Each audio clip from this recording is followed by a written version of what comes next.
UK. I'm a competition grooming judge. I also breed and show Bichon Frise and Hungarian Pumas. And I run a grooming salon in Huddersfield, Alison Grooming Land, and a training academy, Alison Rogers Grooming Academy.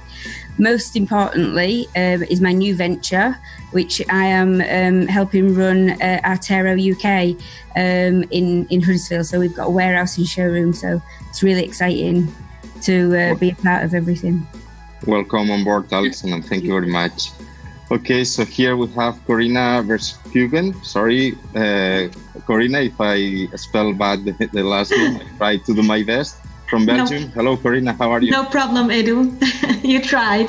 Okay. So, I'm Corinna Verschuren from Belgium. I run my own grooming shop for more than 24 years. I am a competition groomer. I'm also an all-round judge.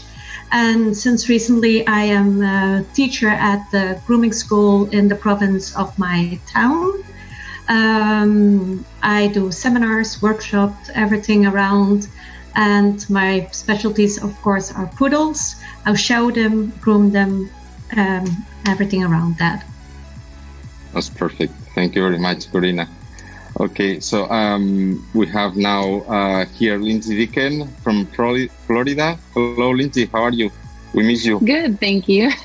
My name is Lindsey Dicken, and I am from Altamont Springs, Florida, in the U.S. And I am a competition groomer. I also breed and show Bichon Frises and miniature poodles, and I travel all over doing seminars and classes and workshops. Thank you, Lindsey. Okay, so I think that in the beginning we lost some part of the just 1 minute, something like that. So just let me repeat and say you welcome with Artero World Team chat. My name is Edu Artero. Hope everyone is safe. Today we are celebrating Mother's Day.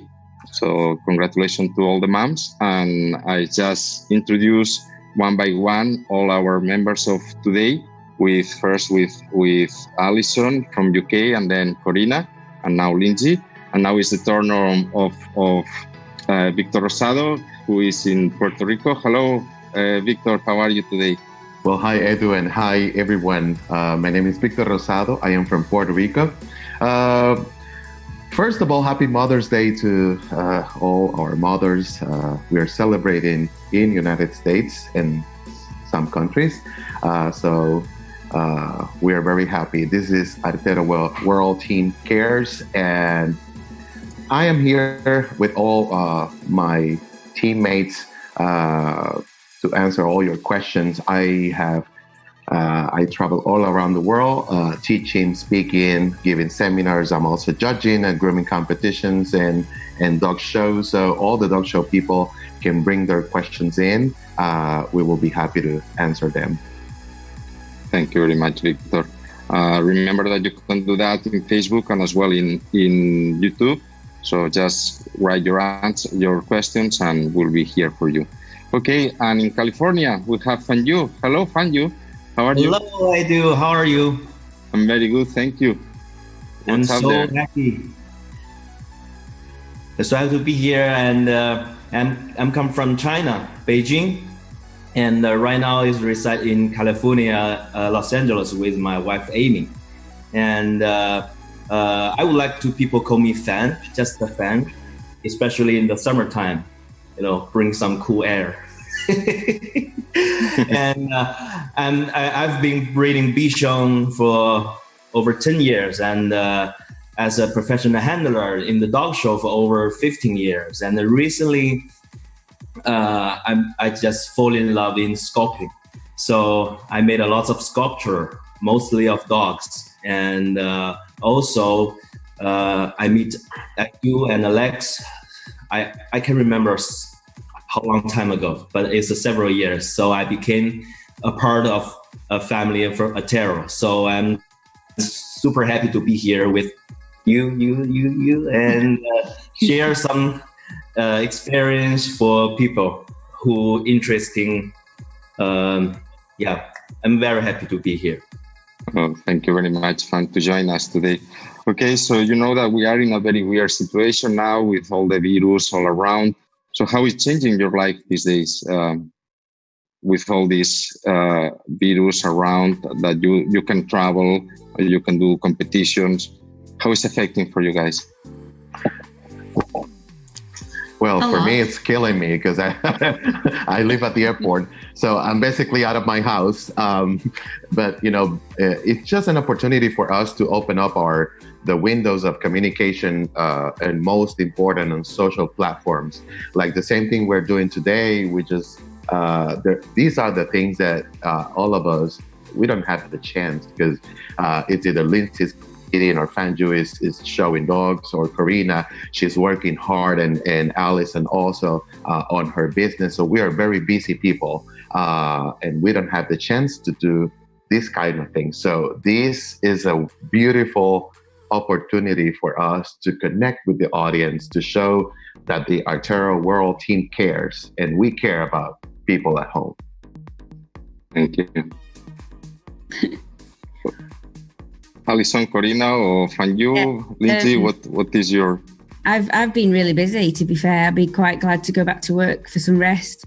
We've been doing a lot of things in the UK to try and raise money for our NHS health service for their PPE. We raised over £67,000 the other week, doing seminars and things like that. And we tried to keep groomers happy and sort of not sort of dwelling on the fact that they can't leave the house. It's been quite tough. And trying to set up the warehouse when you can't get hold of companies is really, really tough as well. So,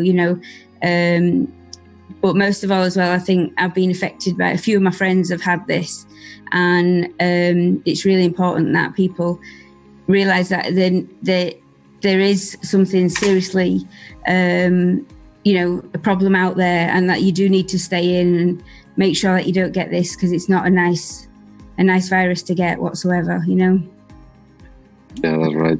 What about, I think Lindsey and Corinna, you are starting tomorrow, I think? Yeah, you go first, Lindsey. We've actually been out of work for, our salon was 5 weeks, and it went very quickly. But during that time, we tried to find ways to still connect with groomers and kind of immerse ourselves in grooming still, even though we couldn't physically groom dogs. So I know myself and others, we've done a couple of live videos. Victor and I have been doing a similar style chat where we just kind of get on and talk to various people in the industry, just to keep, morale up and interest going. I've been trying to do some crafts and just keeping busy and, trying to enjoy the positive in a negative situation. So even though there's a terrible thing going on, just trying to use this opportunity to kind of pause and reset and focus on important things and, keep morale up in the industry. I myself have been really busy with this Facebook Live transmission. I feel like a Netflix show itself, because I have to do in Spanish, in English, Kennel Club, all the Kennel Club's interviews, and then all the grooming interviews, and then the online grooming competitions, and oh my God! So every day there's something. So we always, I think we love to be busy. Always good. Yeah, I think so too, because we have been closed for 8 weeks in Belgium. So finally tomorrow, after long debating, we can start. So lucky, but it's going to be explosive, I think so. But again, these are crazy times, but in the end, it shows you other style of life, because I lost completely my view over my family life. And in these 8 weeks, it changed a little bit, so I'm very happy for that. We are busy every day. If it was not working on the house, we have 6 dogs here, so I could groom every day a dog, then doing online competitions. And for the first time, and I'm not good at computers, really not, but for the first time, we had to give online classes for the groomers. So this was really fun. And it's maybe something new, just like the competitions online now. So, but yeah, we keep busy. So, Fanju, you are not in the grooming salon, but you are more in the dog show. How is it affecting to you? Yeah, it's very difficult, without dog show, just stay at home. Even I'm not having any dogs with me and Amy, because all my dogs in China right now. So we're living here in California without any dogs. So that's another difficult part for us, without a fur friend. So, and before stay at home, we just walking on the street and we can pet some dogs. Right now, we just, keep the distance with people. So that's another hard part for us. But the good part for me is, you can stay at home and quiet your mind and do some design of my artworks. And I think that's really good for me. So you have more time with the sculptors right now, Yes. I think now it's going to be, I'm wondering how are we going to do dog shows from now on, because we have to follow some guidelines. Yeah. And like me, I'm just anxious or curious to see how are we going to be judging at dog shows, because I have to just go over the dog and do some examinations. So of course, I have to get close to the dog and close to the handler. I don't know. We'll see how we manage to build some protocol when it comes to judging at dog shows and competition, because, this is a new life now. From now on, we have to set different rules. So we'll see how that goes. But, we are anxious to go back to normal. Yeah. Step by step. Yeah. Okay, so remember, guys, that you can do your questions here in Facebook channel or in YouTube channel. Here we have one from Janet Melton. Hi there, everyone. Alison usually grooms my white poodle. During this pandemic, I have had to learn quickly to groom myself. Really need some help in how to trim the jacket into that all stay safe. So this is a thing that happened to all your clients, right? That they needed to maintain, and maybe you try to explain how to maintain the coat to be okay, right? Yeah. What I've been doing is I've been offering like WhatsApp sort of chats with clients, so we can have like video one-to-ones and try and show them how to do it. She's actually lying to you a little bit. She does show. And she can actually groom quite well. She just has me to put a bit more shape in and a bit more finish and a bit more balance, when she goes a bit too wayward. But she's actually a very good groomer. So, yeah. So if she, just the jacket on her poodle is quite young, and it's a puppy male, so Lindsey might be able to sort of help her, give her some sort of tips on that, because I know she does amazing jobs with it's a white miniature, and his neck hair's now just coming in, so he needs to sort of get a bit more shape around. She was flattening him down a bit, so I don't know if you've got any tips that you might. Putting him into continental trim, or no, he's in puppy pants at the minute. Okay. Yeah. It's difficult because there's so many different styles. Your turn. You go. No. Your clients ask you for that. How to do it? How to help? We've had a lot of clients asking for tips and tricks, and so I tried to do a quick video a few weeks ago, just how to brush and dry and that sort of thing. But as far as the show trimming, it's a little bit more difficult because it's very specific and it's not something most clients should be attempting at home unless, like Alison said, they have show experience. But it's just, for me, a matter of keep stepping back to look at the dog and, seeing the balance and what sticks out, and just taking a little bit of hair at a time and looking again and, seeing where you're happy with it. Yeah, and I will add to it. We're not showing dogs. We're not competing. Dogs are basically staying home, eating, and having fun, playing around. But you still need to keep them in profile, like tip off some of the hair. Keep just little by little, instead of letting it grow and grow and grow, and then it's gonna be overgrown coat, and it just loses the the stiffness and hair quality. The hair quality, exactly. So even if it's at home, you still need to trim it regularly, especially the wire-coated dogs. You still need to layer them and, take the dead hair out, and so new layers will come in, and yeah. And I'll be back soon anyway, so fix anything. Yeah, exactly. Okay, guys, what do you think? What products should we use to disinfect the dog's paws after taking a walk and the concentration? Thank you. What was that? Sorry. Can you hear me? Yeah. Okay. Yeah. What product should we use to disinfect the dog's paws after taking a walk? Are you wanting to clean the dog, or? Yeah, when they get home. Yeah.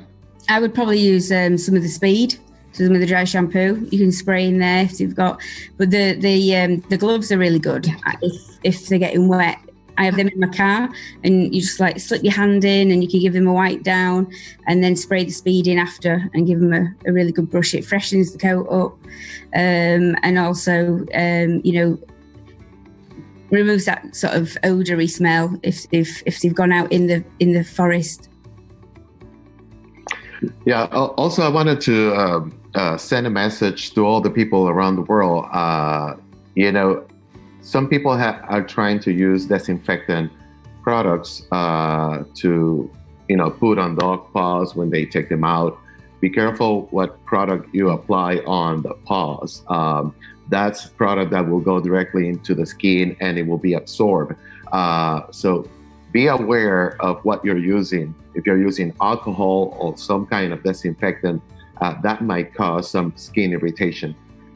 Like Alison said, kind of a dry shampoo will take some of the dirt out, while some disinfectant might cause some irritation, and it will eventually cause more skin damage.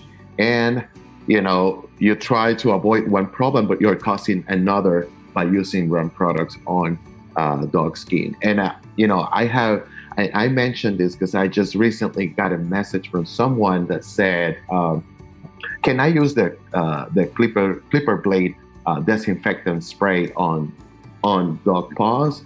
And I was like blown away. I'm like, no, that's that's a spray to be used on metal and some specific surface, not on dog skin.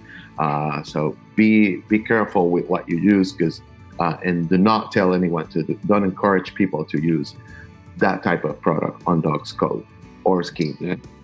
Yeah, totally agree. Maybe the good thing is just shampoo and water, and like us, that you need to clean perfect the hands, and it's the same idea. Yeah, so the virus, the COVID-19, it's a very contagious virus. It's not a strong virus. Like, you can kill it, especially if you use some kind of soap. You can take some of the protein outside of the virus. Conformation. I don't know how to say it. These are more English-specific words, but basically with soap you can affect the structure of the virus and make it more weak. So instead of using some disinfectant, I think soap might be a more safe way to use on a dog than alcohol or any other product. You see, alcohol dries the coat and the skin out. So you're going to have a lot more problems later on as well. I've been using, when my dogs have been going out, I've been washing them in the Bye-Bye, because it's an antiseptic shampoo. I found that has not dried the skin out. It's because it's all natural. It's really good for them. It cleans the dog really well as well. And, it's getting rid of it. There's also the blaster that you can use for the air, the ozone blaster, if you've used that, Victor. But the problem, the ozone, I love ozone technology. It's just, it takes some time to the person to get used to the right amount of ozone that are using, because it can also cause some irritation on your throat or lungs. So including dogs. So I love the ozone, and it's amazing. It's just to know the right amount of level that you're using in any type of method used by ozone. But yeah, absolutely. I will recommend ozone. And now in the future, I see it included in more and more equipment. On on hairstylists and dog groomers? Something that I found is very simple and very easy for people who are concerned about washing off feet, like after a walk, is take 2 spray bottles, and in one spray bottle, just have a little bit of shampoo, like Bye mixed with water, and you can spray that on your dog's feet. When they come in, just give a little rub. And then the second spray bottle, just plain water, and you can rinse it out. So just spray that on, rinse out the shampoo, a little bit of towel, and you're good to go. Yeah. Yeah, and you just have to do the it. whole dog then. I think it's soap. With the COVID-19, soap is very important. So something soapy and gentle to the skin as well, because some people, they don't consider skin as it will absorb anything, but yes, it absorbs. Okay, guys. So, what motivates you to reach the top? Corinna, from you, now your turn, maybe. How was the question? What motivates you to reach the top? What motivates me to reach the top? I just want to go farther and farther, because it's not always that I want to be the best, but I just want to improve myself every time again. And it's a big world, the grooming industry, but Belgium is a very small country. So the level here is completely different than in other countries. If I see how people race in the world, that's where I look up to, because we're a very small country. And for me, it was hard working here. I never had much backup to help me go forward. So to motivate me is now I reached a level, and I'm very happy to that I achieved that in quite some time. So now it's my other goal to give the chance to other people to reach that same level. That's why I created Groom Team Belgium. So that's my view about it. The rest, what do you think? Well, for me, I always wanted to be a better version of myself, and that's a good motivation right there. But then, once you reach to the top, it gives you the blessing to inspire other people. Yeah. And that's the fun part. Like, you try to build image and you try to reach your goals, but don't stop there. Whatever you do, whatever you achieve, just use that in your best way to help others. Yeah. Wow the people. And when you wow the people, you inspire them. You're not better than them. You're just an inspiration to them. Yeah, correct. And I think that's the fun part of it. If I can wow the people in a good way, then I think that's a good motivation to try to reach to the top and be better and better all the time. Yeah, I agree with that. I think that I'm just hardwired to do the best that I can. I think no matter what profession I had chosen, even if I was like a dentist or something, I would still want to be the very best that I could be at that. So it happens that I, chose dog grooming, which combines two things that I love, which is art and dogs. And it's just really nice to test your skills and keep learning little pieces from everybody and using that to make yourself better. It's like, I think a fatal flaw in most competition groomers. We have that urge. We just want to keep going and doing better and keep, raising the level, raising the bar. And for me, I think the very important is a change, because people after they learn some technique or knowledge and they won't change, they just stay in the island of their own mind. So for me, I will always looking back yesterday and keep it down to zero. So every time I started from zero, so it's kind of like easier to develop, higher the level step by step. Because some people, they have too big goals, like 100 majors, but you cannot from 0 to 100. You only thing you can do is one step by one step. So for me, until right now, I just every time when for example, after I trimming a dog or after I finish a sculpture, I will put this in my garage. Like this, it is a history. It's a yesterday. So next time I started a new piece or trimming on the new, like a Bichon. I'm trimming Bichon, but every time I trimming my Bichon, I will think about some different line or tips, even, mix from American type or European type, because most people, they separate the type. It's too far away. But for me, it's pretty same. It's just a Bichon. It's just a dog. Yeah. So just what you like. Yeah. So for me, I don't want to talk about like types a lot. I want to talk about what you like your favorite, like a style, not type, just like style. So for me, I think that's the best part to, step by step. It seems a little, but if you keep going on, you will finally get the top. Yeah. Thank you. Okay, for the poodle groomers, what would you recommend for an itchy apricot standard poodle? We have checked all food allergies. When it comes to food allergies, that's very difficult because you have to do a lot of testing.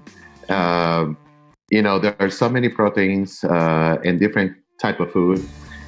So basically, you need to start taking one product at a time and see how that goes. So it's a really long process. I think, nutrition is very important, but it takes some time to figure it out. I used to have Westies. I used to breed and show Westies, and one of them had a lot of problems. And like Victor was saying, although you do the test, sometimes it doesn't always show you at the time. So sometimes you have to eliminate things as well as doing the veterinary tests. In the end, he was allergic to chicken fat, and by changing him to a rice and a lamb-based food, it worked for him. But then my Bichons, they're on like a grain-free food because, it works for them. And it depends on what breed it is, what dog it is. And so you might have one apricot poodle that reacts really well and the others that don't. It also depends as well where you live. So if it's, a very wet area or things like that, especially in the UK, we will get like a lot more sort of staining in sort of areas. If it's windy and rainy than say in the cities where it's more humid and dry. Yeah, there's a lot of factors: location, nutrition, lines. Like you need to talk to the breeder and say, hey, because and this is another misunderstanding. What may be allergic to one dog may not be allergic to another dog, different breed. Some breeds have specific, things, and depends on the lines and health testing from breeders. So it takes some time to figure that out. My suggestion to contact the breeder, have more communication, see if they have some more information. But it takes some time and research. Perfect. Which would be your advice for a monthly maintenance on a Bichon Frise and the preparation for a competition day? We have here a good specialist with the Bichon. We have lots of Bichon people here. Who are you asking? Well, I'll start. Monthly maintenance should be weekly maintenance. For my personal dogs, they get bathed at least once a week, sometimes more if we have a show coming. You have to use a really good moisturizing shampoo. I do condition my dogs before shows, but not the day of the show, but just keeping the hair in good shape. I'm always washing, conditioning, trimming the ends off the hair, making sure their nails are nice and short, just constantly working on the coat, taking the ends off so that the hair is very nice and full and in good condition. Alison and Fan, you probably have maybe something different, but no. To be fair, probably the same. I mean, my Bichons, when I'm showing them, especially, they need to be bathed at least once a week. If I've got a show that week, I might bath them on a Tuesday. Bath them, dry them on the maintenance wash and trim them. And then say the show was on a Saturday, so Friday night I would, like what Lindsay said, bath them in a different sort of shampoo just to sort of, open the coat and lift the coat up. I tend to use the whitening shampoo sometimes as the maintenance with the Vitalize, and then for the show, it would just be, I wouldn't use the whitening shampoo then. I would just use the Vitalize. I like Vitalizante, and pay attention for those females. Yeah, mine too. On female and bitches that comes in season, they usually after once they cycle, they lose some of the volume and they lose some of the quality on the coat. So be aware, you need to brush more frequently and keep an eye on the coat. And like Lindsey said, tip off. I think that's a really good advice. Take some of the length, so keep the hair alive. But yeah, females, once they come in season, then after that you'll see that they blow coat, and that's a normal process in female when they blow coat. Some females, they blow coat more than others, and I don't want to say bitches because we're dog show people are used to the word bitches. I don't know if the non-show people are watching this. So anyway, females, they blow coat, and some lines blow more coat than others, especially on dogs that are bred to perform on the field, like sporting dogs or herding breeds, or some of those breeds, they usually blow more coat than companion dogs or any other type of dogs. And you, what is your thing about Bichon? You know a little bit about Bichons as well. Yeah, I know a little of Bichon. And for me, I think the most people miss the part is from the drying and the brushing process. Because during this process, if you do incorrectly, you will lose a lot of hair from the dogs. Just like I love cooking. So every time when I cook, the most important thing is to keep all the food inside the pot, not go everywhere. So after cooking, no matter you make a flavor how perfectly, you lose your food. You know what I mean? So every time I see a lot of people, when people brushing the dog, it's too harsh and too heavy on the brush. Also, when they dry the coat.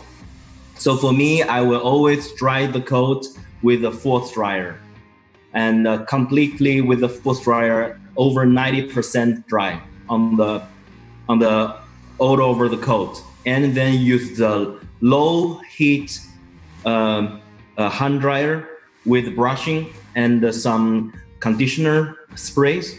So that will help you a lot, save your time and save the coat. So that, I think that's very, very important. And something that happens with the curly coats, the people overbrush them. And in my opinion, if the dog is not matted and it's a regular maintenance bath, you don't have to pre-brush the coat and then wash the dog and then go again and keep brushing at all in the whole process. So it's over brushing. Just do it when it's needed. When you're just drying the coat, then you can brush some of the hair, but you don't have to pre-brush it. If the dog is not matted, don't do it. It's not going to make any difference. You're just breaking more coat. Yeah, I totally agree. Yeah, and then try not to do this. When you brush, use just steady strokes. And so that when you do this, it's the same thing that you're doing with the hand stripping knife. Yeah. You're also breaking coat. Same thing with the slicker brush. You're also breaking coat. I also find as well, if they don't brush from the root and they're brushing halfway down, they're splitting them ends as well. Yeah. Concentrate on the root and get the root straight, and the ends will come with it. You don't need to go all the way long, like Victor was saying.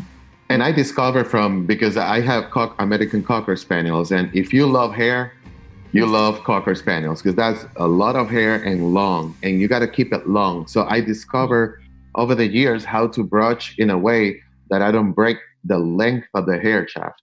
So I need to be like Fan you said, keep all the food in and not out. Yeah. And we're coming for your house for food.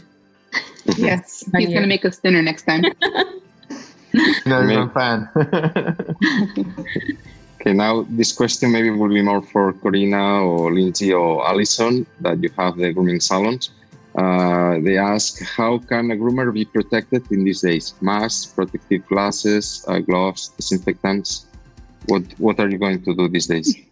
In our salon, we've had to take a couple drastic measures. It feels very strange, but we opened for the first time this week, and we were not allowing people to come inside of our salon. So they would call us, we go outside, meet them with masks and gloves, get the dog, go inside right to the bathtub, and then, make sure that everyone is safe. But we are going to start letting people come in one at a time. We hung up some clear glass above our desk, and we had to put the X's on the floor so people have to stand, far apart. But we're just trying to be very smart and, disinfect things and limit how many people come into the salon at a time. And it's very hard for our clients to get used to and for us to get used to, but we're trying to do our job and be safe at the same time. Yeah. Yeah. For me, it's also the same. I work alone or maybe with one person, so we can keep the distance from 1.5 meter. So that's not a problem. Also, customers stay outside. The door will be open. We'll take the leash and go in, because I work with a lot of dogs that are very frightened and some aggressive dogs. So you cannot put them in a in-between place and take them over. So I really sometimes need to have the customer come to the table, but these customers will be before having a phone call or a message like, put on some gloves, put on a mask. I will do the same. When they're gone, disinfect everything. And that's the way we have to work these days. It's maybe not so nice to the customers, but it's the same for us. No talking, no people staying with the dogs. So that's all going to be done for a while, unfortunately. And in the UK, we've had regulations come out by our governing bodies that have put them together.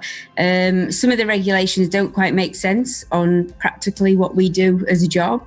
I'm quite lucky that I have a reception area which is glassed off, and it's not a counter that you would need to put purses. So I will be putting a cage in the reception and cordoning half of the reception off.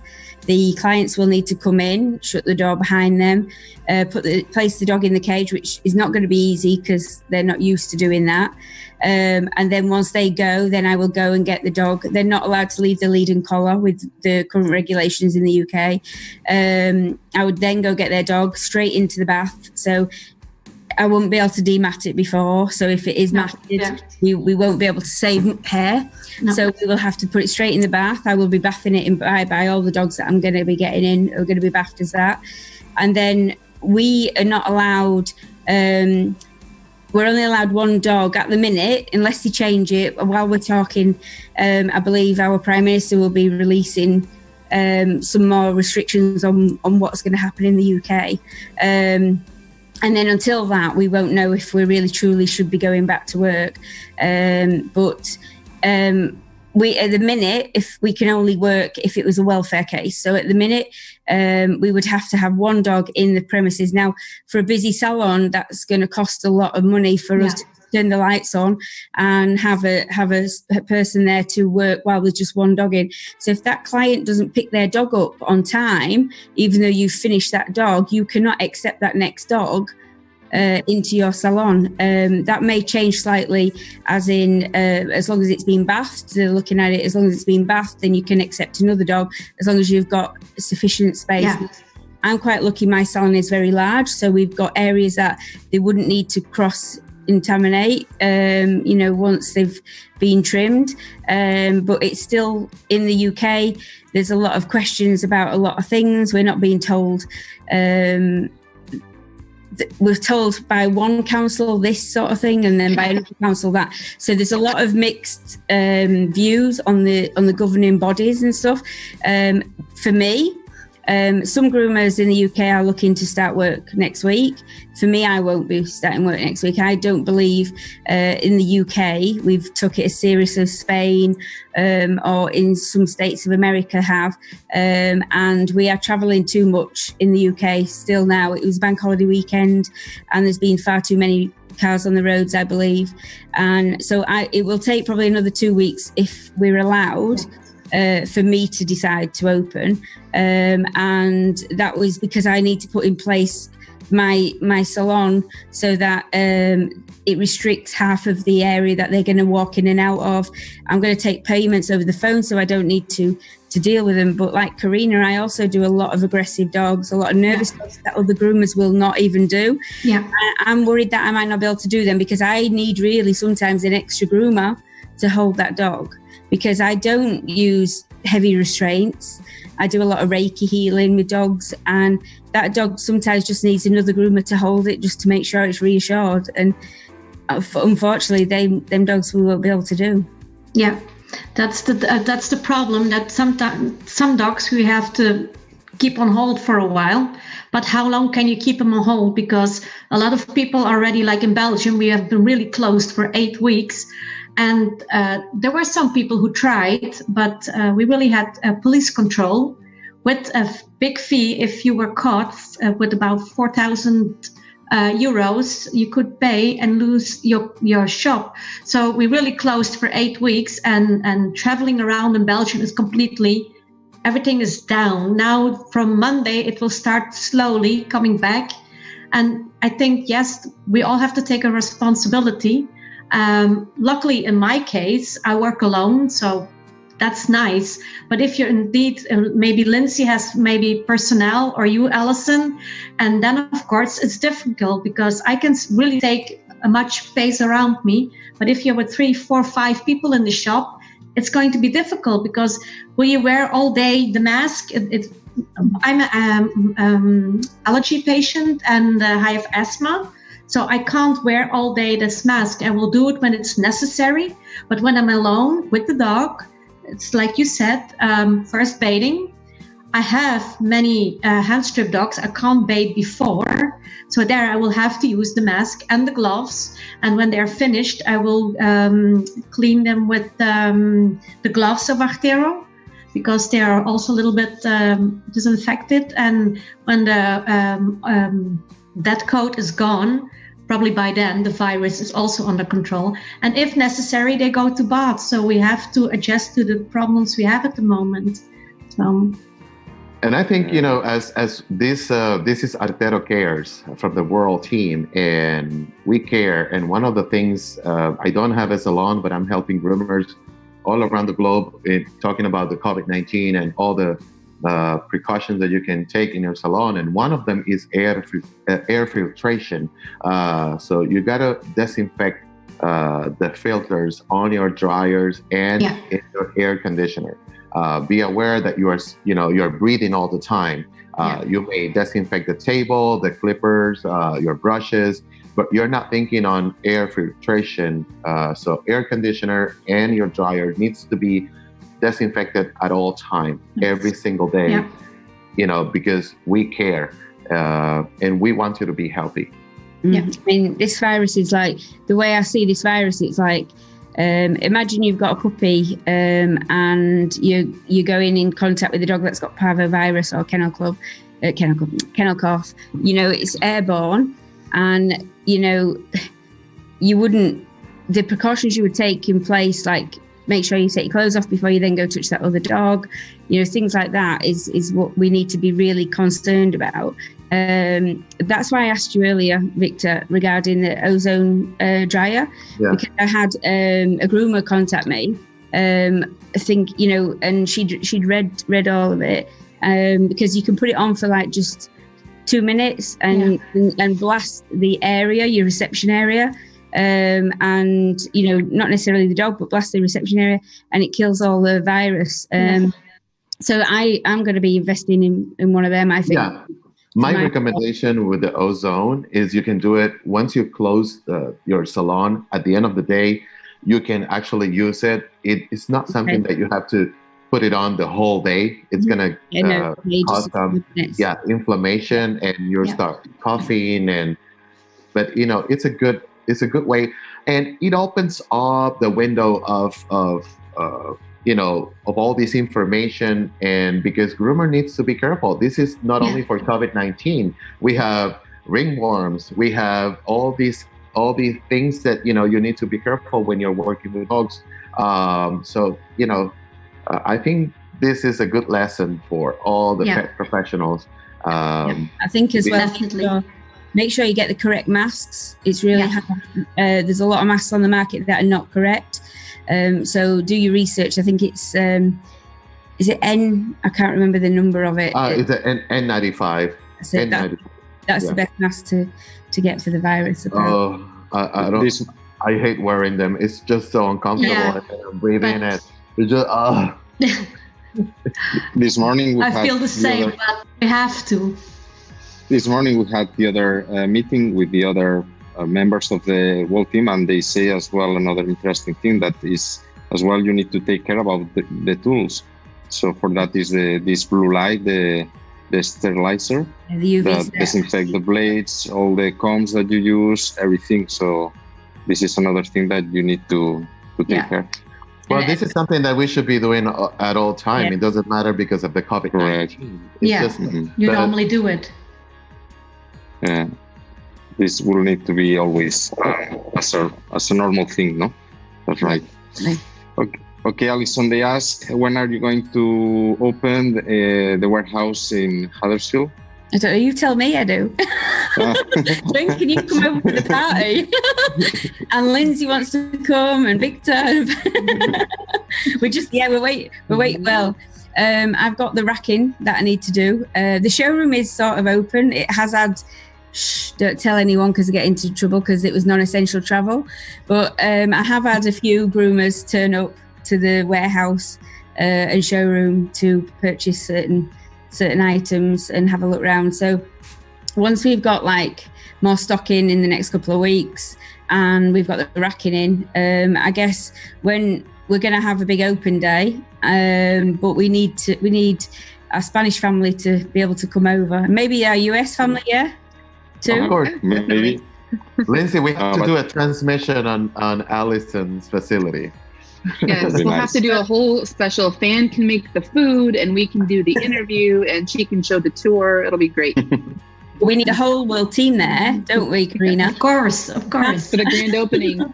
Yeah. Edu's sweating now. I thought that you prefer to come to Barcelona. No, but I'll come to Barcelona after for holiday. Okay. Me and Charlotte going to go to Mauritius when all this is done. No, but Alison, now you are sending if there are some orders, you are sending everything, that's right? Yeah, that's right, yeah. We got our shipping contract sorted last week, so if anyone wants to order anything, if they just email me. Our website should be up and going, I think, in 1 week. In 1 week, say 2 weeks then, just in case. 3 days. 3 days, okay. So that's all sorted. I mean, at the minute I can't keep the stock in as quick as I get it, it's going out. So if anyone is wanting stuff, we've got majority of stock with orders that went through last week. So they'll be coming here probably in about a week's time. So we'll be more stock in, and then we'll be having the hairdressing stuff also, because you can buy hairdressing products as well, like hair straighteners and the curlers and everything. You did your publicity time. Time off. Okay, so thank you, Alison. Okay, so you are all competitors and have competed in different countries. What are the main differences? The main difference sometimes is the styles, I find. I've from the UK to Europe, from Europe to the US, and Corinna probably agree with me, in Europe, the styles are more sculptured and maybe flamboyant. In the US, I'm more talking probably with the poodle. Yes, correct. Not much difference. Whereas some poodles... What are you doing? Some poodles, when I judged in Hershey a few years back, and although there were some beautiful ones, I like shape and sculpture because obviously I'm used to the European styling. I've done a lot of judging and competing in England and in Europe. So when I was judging in Hershey, some of the poodles were more sort of straight in leg, didn't show the body. I like to show the sculpture of the dog underneath. And you need to show the angulation and the top groomers, the really good, amazing, like Lindsey and Victor, they show the angulation, they show the shape, they show what the dog should look like underneath, even if it doesn't look like that underneath, you know. And that's what a good groomer is about. And I think the difference with certain breeds in different countries sometimes tailors the style into it. So, you know, like the Bichons in the UK, it used to be a lot shorter leg. So our dogs would look a lot different to, say, the ones in America or in Europe, you know? Yeah. I think, you know, in America, it's more the technical aspects of the whole groom. It's you know, it's superb. Like, you know, we have seen flashy trims in Europe, and I know, and I feel like USA now it's adding more flair to their trims and mixing up with their technical aspects. So I think, you know, right now there's not much difference. I think it's blending. Everything is blending now. USA groomers are being more conscious about the flair on dogs, and there's been some improvement on that part. So I think you need to take the best out of every... Thanks to YouTube, though. Mm-hmm. Yeah. To be fair, I think that's thanks to you two. Both you and Lindsey have brought that in, you know, and made more. But again, you know, you can have a really good dog that's got the flair and looks really good, but then you put a comb through it, like you say, with the technical stuff, and it falls to bits. You know, it looks nice to the side. It's like when you sculpt in a model dog, you can make a really beautiful model dog with your hands. You can sculpt and make a really pretty profile, and that's easy. Now, the difficult part is when it comes to the technical aspects of it. Are you able to scissor that coat properly? You know, with balance, with symmetry, clipper work. It's very important. So clipper work, is there a nice work done, or there are some skin, you know, scratches or things? I think you need to take the best of everything and put it on a dog, and that's what makes you shine. And I think groomers in different parts of the world are now blending styles because of the social media. They can see what you know, what this country does and what the other, and then just, you know, combine. So there's not much difference now, including the Asian countries. Asian countries as well, they are just working more on their scissoring and combing more than. Because, you know, we can see beautiful profiles, and their technical is getting much better. Yeah. Fanju, what do you think? What is more satisfying, to be a winner at a grooming competition or in a dog show? What do you think? What is that? What is more satisfying, be the winner of one grooming competition or in a dog show? Okay, I think I probably say a little bit more about dog shows, and Victor can say a little bit more about the grooming competition. So for me, the balance is very important. We talk about a lot of balance, but some people, they just don't get clearly about how to clearly understand the balance, or how to taste the balance. So for me, it should be matched on the breed, especially if you go to the dog show, the competition. So the breed type is very important. Some people, they choose the type of the breed is completely over the top. Especially some breeders for the modern time, they want to build the dog over the breed standard looks, you know. We need angles, just like Alison said, but we don't need that much. So I think balance is very, very important. Like German Shepherd, I think for me, for my opinion, is over the balance for a long time. Yeah. You can looking back the old picture of this breed is totally different, like we're seeing right now. So I think the balance is very important. The balance is not only about the dog structures or proportions on the dogs. It's also for the parts, handler and the dog, not only the dog. So the handler and the dog also need to balance. Yeah, I say a lot about the distance with your dog. It's like right now our social distance, we have to keep how much? 6 feet, right? Yeah. So the distance is very important. Just like when we learning how to driving, most of fresher, you can see they drive very tight to the wheel like this, and it's no distance, and it's show not confident. So when we're showing dogs, it's the same.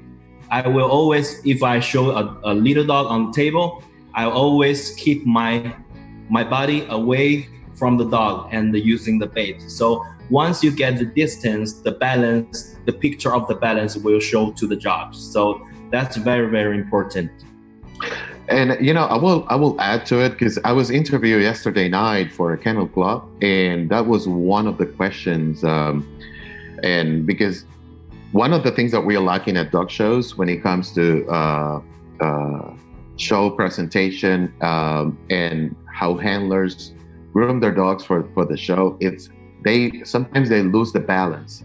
They concentrate on building like big heads and tight bodies, and when you see the dog, when I'm judging, I wanted to see one piece. I don't want to see like different pieces that I like on the dog. I wanted to see a whole piece.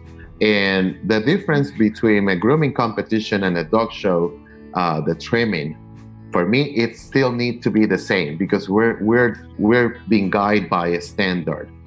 There's no such difference. The only difference is that you're grooming at a grooming competition, you're grooming in a specific time.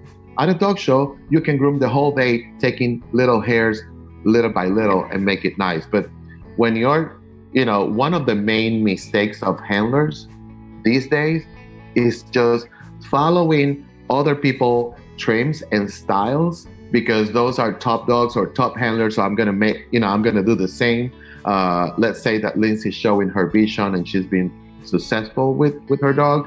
So because I'm going to train my dog the same way as Lindsey does, because that's probably going to bring me the win. No, trims are customized for each dog based on their conformation. So handler needs to pay attention to that when they're showing dogs. Make sure that you're looking at one piece. And I have seen specifically many problems with Bichons, Kerry Blues, and some of those breeds that they just or Westies, they make big heads and tight bodies, and then when you look at them, they just look like out of balance, and it's not pretty. It's just not pretty. Okay, we have a funny thing. The groomers are very artistic individuals, fun scouts, Lindsey draws. So Corinna, Alison, and Victor, do you have any other artistic talents? Yeah, I dance. So what do you do? Dance. Yeah, I can. Well, I used to be able to draw, but I dance. But I am also a medium, so yeah, it might freak some of you out, but yeah. So so that I tend to do a lot of spiritual stuff when I'm not grooming, or I'll go to modern jive dancing. And that's where I sort of can go and just not think about work or anything, and just like totally disconnect from the dog grooming, dogs from work. And I think it's important that you have something else that interests you, Well, yeah, I always said my life is my dogs and my grooming. It's all connected to another. But, my hobbies outside of that, unfortunately, time is something different. I am actually original photographer and making drawings or paintings, and even making my own clothing. So, yeah. Oh, cool. What about you, Victor? Just grooming, just dogs. Well, now I'm having fun with model dogs. I'm working with model dogs. Scissoring them. You need a holiday, Victor. Have a few of them too. You need a holiday. I can cook. There something. You go. Maybe I have a husband who does. Yeah. Damn. That's where I'm going wrong. I thought that you like dance, Victor. Well, yeah. I didn't want to say that, but yes, you need to go to jornadas. jornadas in Atlanta, you may see me dancing. I have videos. Everybody. I'm sure you do. I have to say, I don't like Lindsey's phone. I have to say it. I hate guys. Phone. When you work on regular basis, you don't always have time to make perfect finish. Can you give any advice on how to get better and get more training? So what do you think? You, Alison? You want me to say something? Okay. You go. I think when you're learning, it's really important that you take the time to get better at what you want to get better at. So if it is you wanting to get better at finish and all you're doing is using comb attachments and not really scissoring, you're not going to develop that technique. So you're not going to put the effort and the time and work in. So even if it's just one dog and it's the same dog every time that comes in, that you spend a little bit longer on doing that in a different technique or a different scissor finish, then that's when it will come. I also give my students exercises to do at home when they're not grooming, scissor exercises. So they'll sit and they'll use the scissors in front of watching the TV when they're relaxed, so that it's not a bit of a dread when they then trying to trim it when the dog's not standing. And then that will then build up your muscle memory in your hands. It will build up your confidence, so that I feel when I'm scissoring, I'm a lot quicker scissoring than I am if I use the comb attachment and then sit. Okay, and really there's no sort of shortcut to be able to embed that into you, that you can block out with comb attachments that will cut the time down and then scissoring what you need to do. But to get better in yourself to do it, you need to put the time and the effort in.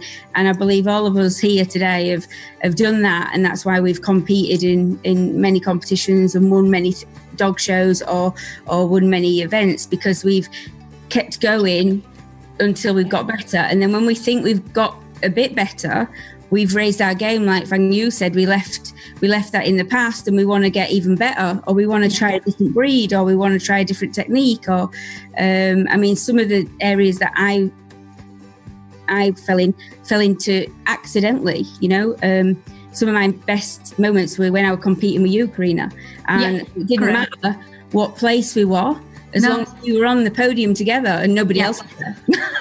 Or even if you were in the ring and show each other, like, look at that point, you see it? Oh yeah, just finish it. Damn, you're second, I'm third.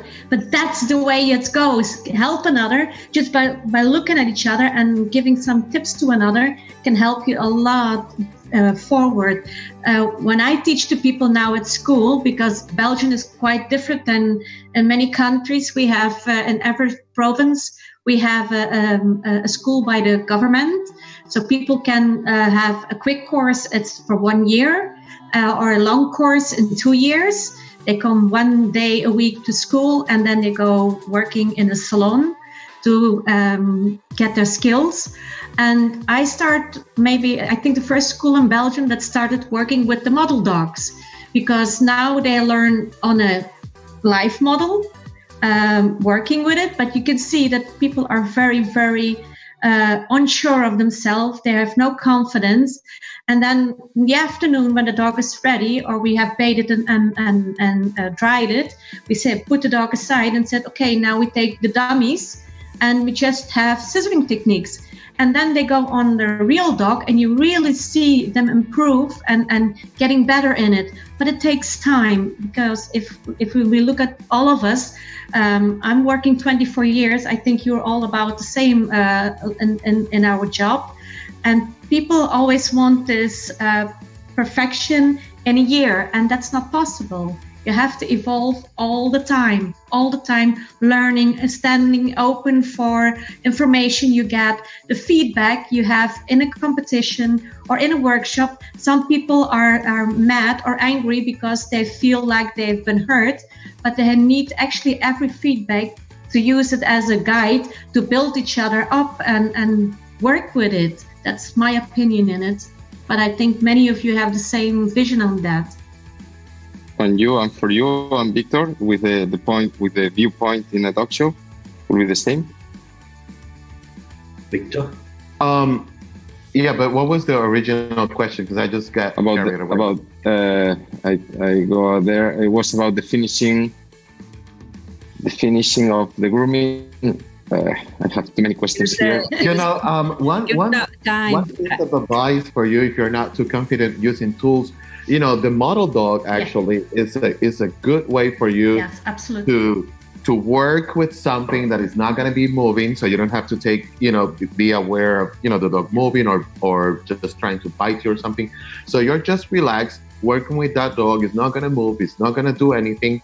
It can be standing on the table forever, and you can just work little by little and get more comfortable using the tools.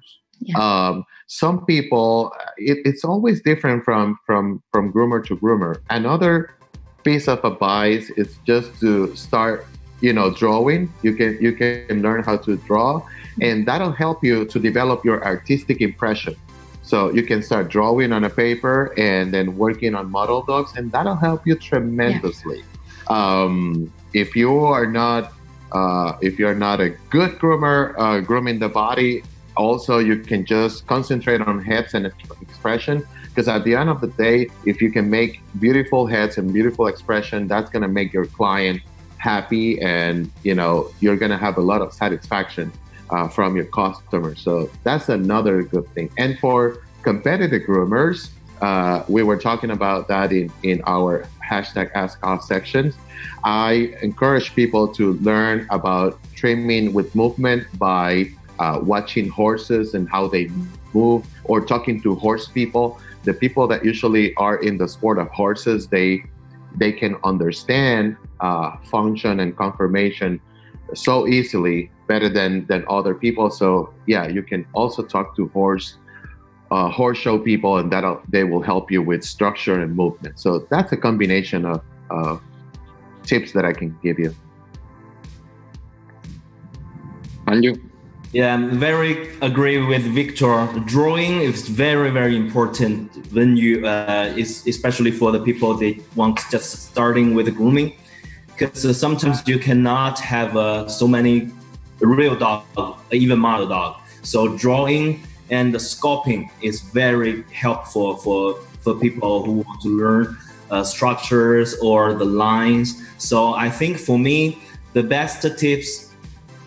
Try to use some forms, and you can because trimming forms is very it's kind of like easier, and also can training your technique with your scissoring, and mostly you can just start from a simple shape like a round shape, or even a square shape.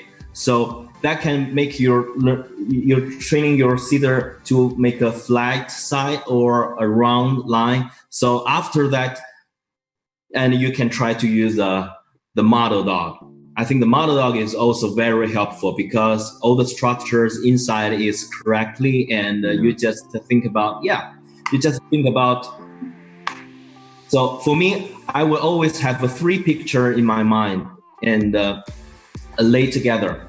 So the first picture is a naked dog, just like the model dog take off the hair, the naked dog. So that's the very basic structures. That's very, very important because all the point inside will show off from the outline of the hair. So that's the first picture. And the second picture is also very important, is the finishing outline, the finishing shape in my mind. So the finishing with the naked dog together, you can imagine the picture. And then the third picture is the fluffy, hairier dog. So the third picture, I don't care. Even the hair long like my house. So I just think about the line I want to keep. So I just cut all the extra hair, and I keep working on the finishing using the or chunker or finisher to make a perfect finishing details. So that's very important. So drawing, sculpting, and the model dog, I think it's very, very good, especially for this time. Stay at home. Yeah. And if you wanted to develop the art of drawing, you can start by just having the basic sculpture of a Doberman. Doberman body structure is like very, very basic. And from that structure, you can develop the pattern into the different breeds that you want. So first, learn your basic structure. You can use Doberman, you can use Poodle, a naked Poodle. That'll be something very similar. And then from there, you can start building your profile, and that'll develop your artistic impression. I always try, I'm not really good at drawing, but I always try to, do some sketches at home, and that helped me tremendously. Yeah, because once you have the imagine in your mind, you can control your hand. Yeah. Mm-hmm. Whatever. Yeah, no matter you use a scissor or sculpting tool or a pencil. So all the tools is just to transform from your mind, from your mind. It's a connection from your mind to your hand. That's right. Yeah. Another way as well is if you take a before picture and an after. Yeah, correct. And then do the drawings. Yeah. You're not good at drawing the whole dog. Sometimes, if you stick men, then having the picture and drawing in where you want the hair to grow or where you want it to be to balance it up is a quicker way until you start getting better at drawing breeds. Yep. And there are some different type of groomers. Some groomers, they just scissor or sculpt the dogs to put them in profile little by little, because they're not confident. So they just go little by little. And there are some other competitors or groomers that they just block. They put the basic shape. Me and you, Corinna. Super fast. Super fast. And then they do the finish. And that's one of the secrets for a successful competitor. Block the dog, put the dog in shape, and then do the finishing part at the end. But don't go little by little, because then you will never finish the dog on time. Your line should be in less than an hour. Less than an hour, your dog should be completely in lines, and then you can do the finish. And then you still can sculpt where you need. So that's I think, my opinion. Well, on that's one of the basic differences between a novice groomer and an open competitor, or more pro competitor. The open people may groom faster and they put the dog in shape really fast, while the novice groomer may just go little by little because they're just not too confident on their timing and profile. So that's if you wanted to get better and better, I think putting the dog in profile fast, I think it's the best way to go. Yeah. Okay, so here is the tennis lovers have Wimbledon. The American football lovers, they have the Super Bowl. The soccer or the European football or soccer, they have the Champions League and all that. So what the groomers have? Which is your favorite grooming event? We have Jornadas. Of course. Either Atlanta. And we have the Grand Slam. Yeah. A Grand Slam. And unfortunately, no, the World Team Championships, but unfortunately, everything is quiet now. Yeah, I was the last judge for that. It's been that long. But yeah, I mean, I think it will not be fair to just mention one, but there are so many great events around the globe. So we have the World Team Championships as one of the highlights for us, but also there are some great events. Yes, Las Vegas is really good. So, and Hershey, you have in America, don't you? Las Vegas, Hershey, and we've got obviously Victor came last year. We did the Great North Groom for the first time. We've had to cancel it this year due to the coronavirus, like many of them. Yeah. Corinna, one of my favourite events as well in Europe is Groomania, where the World Team event was last time. I've only been to China once and went to a conference centre there, and they had a small competition, and that was amazing. And I'm sure there's many competitions. You have really big competitions over in China, Japan, and a lot bigger than we do in Europe, Remember that next week we will have the Jornadas in Atlanta. So we are going to miss that. Oh, don't say it. Don't say it. Just stop. Stop. That's Have a party in the UK instead. So you all come to the UK. May was supposed to be a big month. We were supposed to have Jornadas. We were supposed to have our 𝐵𝐆 national specialty. We were supposed to have the world competition, and now everything's just like gone. Nothing. Yeah. So now I just have to work. See, ours was March. We had Crufts. We just barely got Crufts without them not stopping it. But we were meant to do the World Dog Show together for Artero as well, and that got cancelled. So yeah, it's going to be. I don't know if I'm meant to be coming over to judge in Las Vegas this year. So we don't know if that's still going to be. Yeah. So. Oh, are you coming? Yeah, I'm judging. Me too. Me too. That's awesome. Well, I think Lindsey have her dog show outfits like lined up on the closet, like waiting. No dog shows, all dressed up and nowhere to show. Yeah. Yeah. We should do that. We should sit in our outfits, our dog show outfits. Because I was going to buy a new outfit. I've got a new breed now. Wanted to show her more. Totally new breed. Can't wear the same outfits for that one than I can for a 𝐵𝐆 because they don't match. So I keep canceling assignments one after the other. I just canceled. My last one was Australia, because even if it's still the show, when we fly to Australia, now we have to be on quarantine inside Australia for 14 days before we can get out and so I said, you know what? That would be okay. You could have a holiday in Australia. But you're going to be stuck in a hotel for really? Oh, maybe not. That'd be terrible. Yeah. So I said, no, next year. Talking about jornadas, what all of you have been in jornadas in Madrid or in Atlanta. How you will recommend to go to the audience? What is the special thing of jornadas? Why they need to go? It's just amazing. Yeah, it's really hard to explain. I mean, as a speaker, when you go to be a speaker, you're just in awe of these amazing people that you're working with, and you're backstage, and we're all helping each other. It doesn't matter when, both me and Lindsey groom 𝐵𝐆s most of the time, and when Lindsey was getting her dog ready, I was there. I was her bitch, blow drying it for her, and just it doesn't matter. Everyone sort of just helps each other. And I remember the first time I met Victor in Madrid, he was like, "This girl's not going to be able to go on stage," because I get really nervous. You know what I'm like, don't you, Corinna? Yeah, I was the same.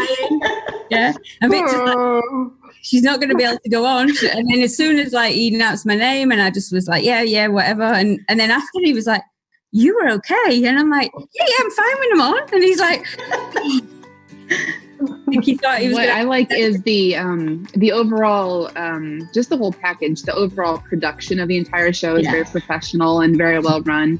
And also the variety. We have people from literally all over the world, and we have everything from salon to pet styling to Asian style trimming. And you have access to all these speakers in one space for 2 days for such a very low price.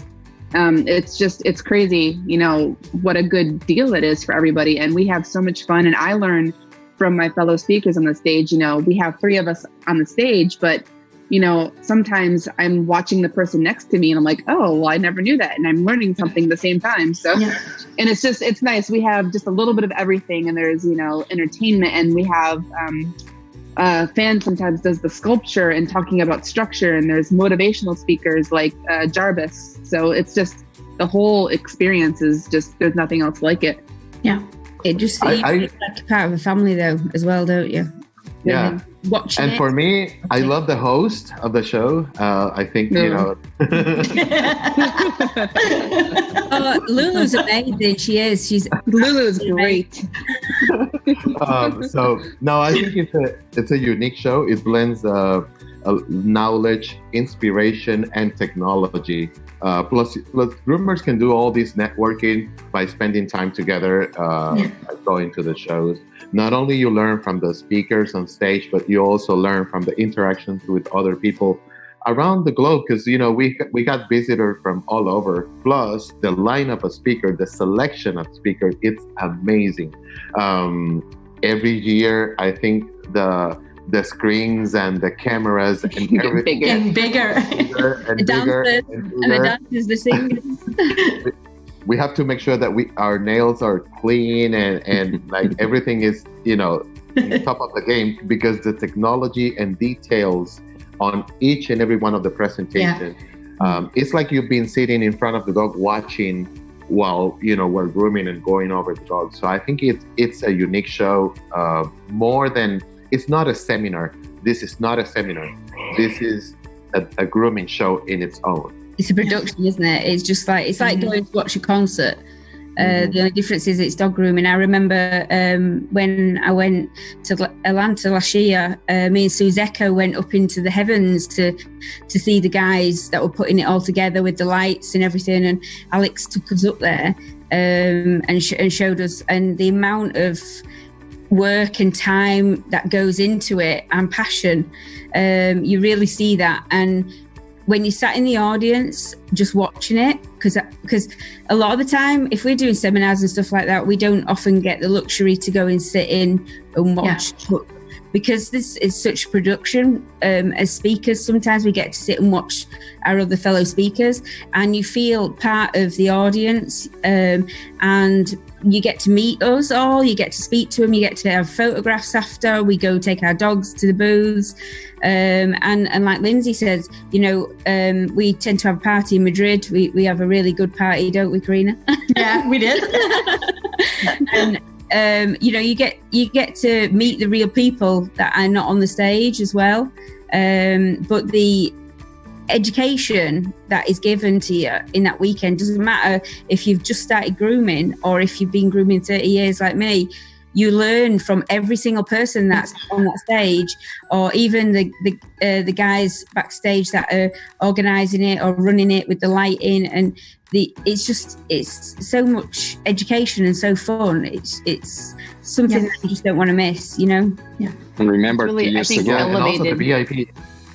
The VIP 2 years ago, special offered snacks and coffee and all, and they can also watch the speakers as they prep the dogs backstage. So they have a backstage tour and they can interact with us. And so if you haven't considered being at the show, my suggestion, always try to get the VIP VIP package, because that'll give you that extra experience on the show. So you can see what's happening backstage. Plus you can get all the coffee and beverages and snacks and all. That's the most fun as well backstage. And remember that 2 years ago as well, when you did the sculpture in front of all the audience, so was amazing. And you, what do you think? Yeah, because for me, I was very impressed by the video you played for a night party after the Jornadas one. I think last year or maybe 2 years ago. The video shows the Jornadas basically all the same on the stage, and the 3 or 4 speakers with the lighting table, and it's probably from the 80s, right? I do. Yeah. So that's very impressed me. I was very, very exciting to see that. So for me, it's not only, like Victor said, it's not only a seminar or a show. It's full of the history. So imagine when you like as a speaker on the stage, or your audience sitting watching the speakers. Imagine this happened already being over 20 years, right? Maybe 30 years. From 98, so will be 22 years ago, we started the first one. Yeah, I think that's amazing. Yeah. Yeah, I think that time we don't have a grooming shop or like a groomer. The word in groomer, the word in China, we don't even have that in 22 years ago. So that's very, very amazing for me. So it's not like only to learn the technique. It's just imagine you sitting in the like full of history building and to watch like an opera. For me, it's the feeling is like that. For me, it's the energy that you all create over there with all the good feeling and share all your knowledge and everything. So this for me is the amazing thing. And for those of you at home, when you see us with this smog, this is special design for the Artero World team. So each and every one of us have this smog, and that represent the team. There are more people. We had a Facebook Live before us with more team members. And we also have the Artero creative team from Spain, a wonderful group of girls. They are professionals, and they also have, they're represented by a special smug. So when you see us wearing this, that represents the team. All right. Okay, so now we have the last minutes. Just to say bye-bye and everything. Can you, all of you are a very successful groomers. Can you share one tip for those new groomers that want to grow in the industry? And what are you feeling? So what you will recommend to them to grow in this industry? I would say, go ahead. No, you go first. No, I would say just repetition. Keep practicing, because the more you do it, the more you train your eye. And definitely take advantage of going to seminars, going to trade shows, going to grooming competitions. I've been doing this for a long time now, and sometimes I'm feeling maybe a little bit burnt out, and then I go to a grooming competition or seminar, and I go home feeling excited and ready to try new things and, work on something that I learned. So just, keep trying to make yourself better. Take advantage of education, and just, the more you do it, the better you'll get. You can look back at pictures. Like I looked through my photo albums of a groom I did 5 years ago that I thought was great. And now I look at it, I'm like, oh, I could fix this. I could fix this. So you develop your eye, and the more that you just keep learning and doing it, the better you get. Alison? Yeah, just don't give up. No matter, you're gonna have them bad days that things are not just gonna go right. And like what Lindsey said, education, go to those people that you admire. Focus on one area to start with instead of too many areas. Yeah. So if you need to focus on your balance, then focus on that first, and then go on to finishing, and then go on to this, that, and the other. Don't try and do all of it in one go. Be a master of each bit, and then it will all then gel together. But don't give up, no matter what. Even when you have that bad day, when you pick a pair of scissors up and you think, what am I doing? I don't know what I'm doing here. Just do one cut and then another cut, stand back and look at the dog, and then start to see it develop, and don't give up. Obviously you have to give up if there's no more hair there. So. but yeah, just don't give up on yourself is what I mean. And like Lindsey said, the more education you can get, and seminars, and there's webinars out there nowadays, the events that we run, but make sure you spend your money wisely. Research the person. Who have they taught? Who've then gone on to do well? Just because if they're social media savvy doesn't mean that they can deliver the job. So, look at what they've achieved and what their students have achieved, or their people that around them that they've helped have achieved, or the seminars they've done, and people have got that from it. Because that way your money will be spent wisely. Then once obviously you know what you're doing, then it's easier. Then you can go to these other seminars that you'll get something out of everything. But initially focus on the things that you really want to achieve, and keep focusing till you achieve it, and then go on to your next stage. Otherwise it gets very mixed match, and a lot of things, but about a lot of different things, but not how to put them together. Thank you, Alison. Corinna, what is your opinion? I would say just like Alison and Lindsey, but always ask feedback on the people you can learn from. Go to so many as possible workshops, seminars. Sometimes people ask me but which seminar should we go to? And in my opinion, you can go to any seminar, even if you learn how you should not do it. But you learn every time. and just keep evolving, keep asking questions. Don't be afraid to ask questions. Try. And a most important thing is when you start in grooming, or especially in grooming competitions, start with one breed. When you start with one breed and evolve in that breed, when you're almost on top on that breed, you can start with a second breed. But don't start with 4 or 5 breeds at the same time, because you're going to lose it. And I think especially Alison and Lindsey, they're also doing Bichon, Poodle, Caribou and stuff. If you're used to groom a Poodle and you go to the Bichon, for sure that you will make a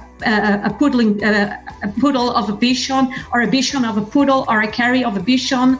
But learn one breed at a time, and then you evolve and ask questions. Don't be afraid to ask questions. Ask feedback. Learn from your feedback. Thank you, Corinna. And you?